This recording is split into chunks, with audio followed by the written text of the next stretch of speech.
दोस्तों, हजरत इब्राहीम अलैहिस्सलाम आला दर्जे के मेहमान नवाज थे। आप अकेले खाना खाने के आदी नहीं थे। अगर उनके पास कोई मेहमान ना आता तो आप खुद रास्तों और चौराहों पर खड़े हो जाते और मुसाफिरों को खाना खाने की दावत देते थे। एक मर्तबा आप अलैहिस्सलाम मेहमान तलाश करने के लिए गए तो वहां उन्हें एक ऐसा मेहमान मिला जो कि काफिर था। आप अलैहिस्सलाम ने उसे खाने की दावत दी और उसने दावत कबूल कर ली। आप अलैहिस्सलाम उसे अपने मेहमान खाना ले आए, उसके हाथ धुलाए और फिर उसके सामने खाना रखा। मेहमान ने जैसे ही लुक़मा तोड़ने के लिए हाथ बढ़ाया तो आप अलैहिस्सलाम ने उससे फरमाया, ऐ दोस्त, खाना शुरू करने से पहले बिस्मिल्लाहिर्रहमानिर्रहीम पढ़ो। वो मेहमान जो काफिर था उसने कहा, मैं किसी को रब नहीं मानता और मैं किसी का नाम लेकर इब्तदा करने का कायल नहीं हूँ। दोस्तों, हजरत इब्राहीम अलैहिस्सलाम ने बड़ा इसरार किया कि वो बिस्मिल्लाह पढ़े, मगर मेहमान अपनी जिद पर कायम रहा। इस पर हजरत इब्राहीम अलैहिस्सलाम ने फरमाया, फिर तुम यहाँ से चले जाओ, हमारे पास तुम्हारे लिए कोई खाना नहीं है। मेहमान उठकर वहां से चला गया।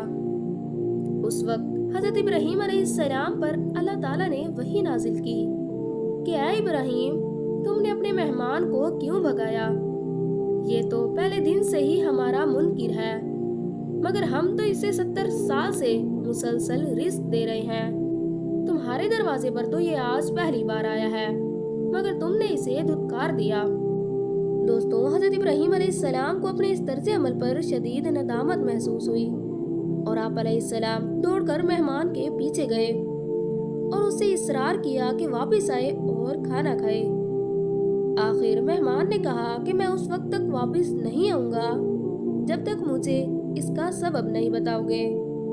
तो हजरत इब्राहीम अलैहिस्सलाम ने फरमाया कि जिस खुदा की मोहब्बत में मैंने तुझे भूखा उठा दिया था, उस खुदा ने मुझसे कहा है कि ये शख्स रोजे अव्वल से ही हमारा मुनकिर है, मगर हमने इसका रिस्क बंद नहीं किया और इसके हिस्से की रोशनी बंद नहीं की।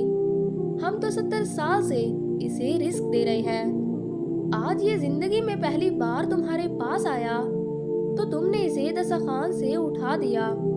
जाओ और उसे राजी करके खाना खिलाओ, भले मेरा बंदा मेरा नाम ले या ना ले, वो भूखा नहीं रहना चाहिए। अगर नबी के दरवाजे से कोई भूखा चला गया तो ये हमारी शान रज़ाकी की तौहीन होगी। दोस्तों, जब काफिर ने ये बात सुनी तो शर्मिंदगी से उसकी गर्दन झुक गई और कहने लगा कि मैं कितना नालायक हूँ, इतने अरसे से उस मेहरबान खुदा से गाफिल रहा। दोस्तों, उसके बाद उसने कलमा पढ़ा और वो मुसलमान हो गया। कुछ अरसे बाद उसका शुमार सालिहीन में होने लगा। दोस्तों, हमारे प्यारे नबी हजरत मोहम्मद सल्लल्लाहु अलैहि वसल्लम का भी फरमान है कि जिसने मेहमान की इज्जत की गोया उसने 70 नबियों की इज्जत की, और जिसने मेहमान के लिए 1 दिरहम खर्च किया गोया उसने अल्लाह की राह में 1000 दिनार खर्च किए। अल्लाह पाक से दुआ है कि वो हमें कुशादा दिल से मेहमान की मेहमान नवाजी करने की तौफीक अता फरमाए। आमीन। दोस्तों, उम्मीद करती हूँ कि आपको मेरी ये वीडियो पसंद आई होगी। अगर वीडियो अच्छी लगे तो इसे लाइक और शेयर ज़रूर करें और हमारे YouTube चैनल को सब्सक्राइब करें।